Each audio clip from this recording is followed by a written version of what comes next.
A single mechanical keyboard switch is rated to survive 50 million presses, which is more times than most people will type in their entire life. And yet, two keyboards with the exact same price tag can feel like night and day under your fingers. The difference isn't the brand on the box, it's three tiny parts most people never think about, and once you understand them, you'll never buy a keyboard blind again. Here's why this matters to you, even if you've never thought twice about the thing your hands sit on for hours every day. If you type for work, game in the evening, or just want a desk setup that feels good instead of cheap, the keyboard is the one piece of gear you physically touch more than any other. A bad one quietly nags at your wrists and your patience.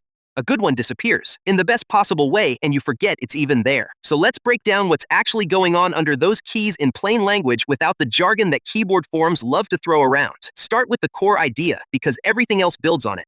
The thing that makes a keyboard mechanical is the switch. Underneath every single key on a mechanical board sits its own little spring-loaded mechanism. Press the key, the switch moves down, and at a certain point it registers your keystroke and sends it to the computer. That's it.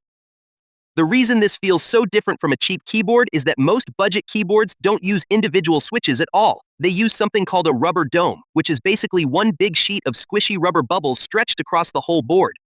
You press the key, you collapse the bubble touches a circuit and the letter appears, it works, but it feels mushy, and it wears out unevenly over time. A mechanical switch is the opposite of mushy. It's a precise little machine, and because every key has its own switch, every key feels identical and consistent for years. Now here's the part that actually decides whether you love or hate a keyboard, and it's the first of those three parts I promised you, the switch type. Mechanical switches come in three broad families, and the easiest way to remember them is by color, because that's how the industry labels them. First, you've got linear switches, often colored red. Linear means the key goes straight down, smooth and quiet, with no bump and no click. Gamers tend to love these because they're fast and predictable. Second, you've got tactile switches, often colored brown. Tactile means there's a small bump partway down the press, a little nudge that tells your finger the key has registered.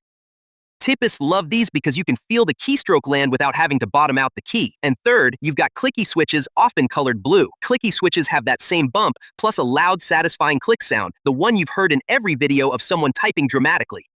They feel amazing and they will absolutely annoy everyone in the room with you. So if you share an office or a bedroom, keep that in mind. Here's a quick way to choose, and this alone will save you from the most common buying mistake. If you mostly game, lean linear, the red ones.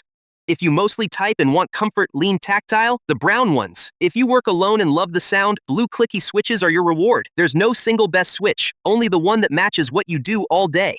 Anyone who tells you one color is objectively superior is selling you their preference, not a fact. Now, the second part that quietly shapes how a keyboard feels, and almost nobody mentions it in reviews, it's the stabilizers and the case.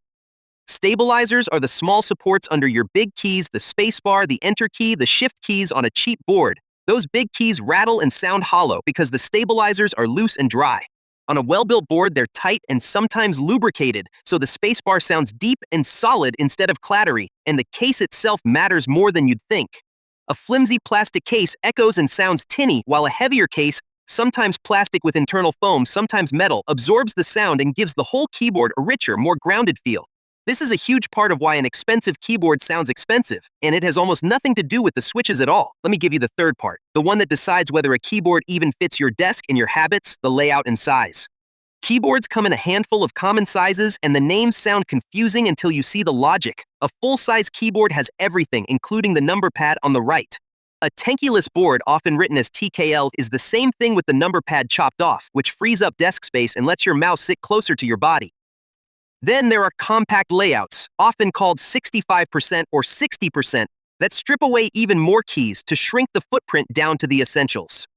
Smaller boards look clean and travel well, but you lose dedicated keys. So things like arrow keys or function keys move on to a secondary layer you reach with a modifier. If you crunch numbers all day, a full-size board with a number pad is probably worth it.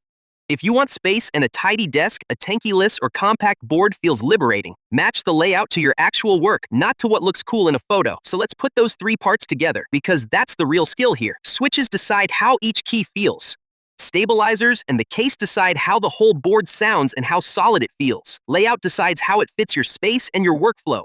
Almost every meaningful difference between a $40 keyboard and a $200 keyboard comes down to those three things, plus how carefully it was assembled. Once you can name them, the marketing noise falls away, and you can actually compare two boards on what matters. Now, the common mistake, the one that costs people the most money and the most frustration, people buy a keyboard based on how it looks, or because a streamer they like uses it, and then they're surprised when it sounds hollow or the switches feel wrong for what they do.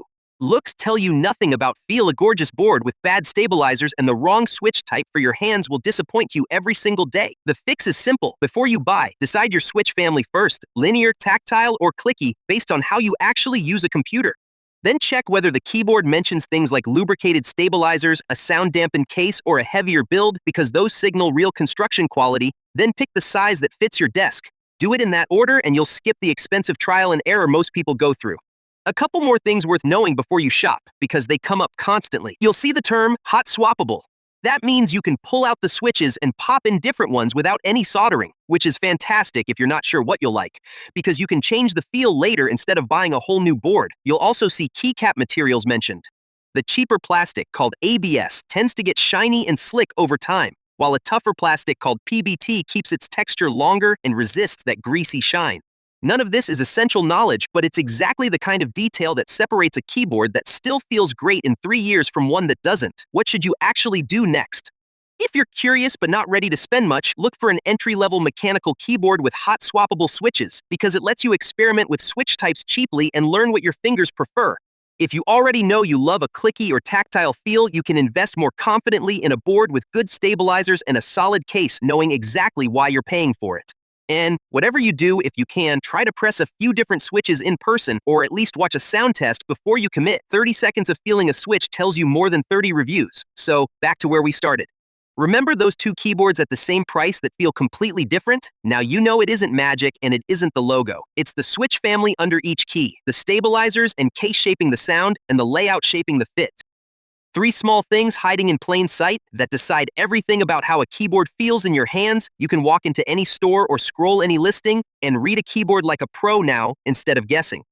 If you want to go deeper on the part that changes the feel the most, watch the breakdown next on how switch types compare side by side, so you can pick your perfect one before you ever spend $1.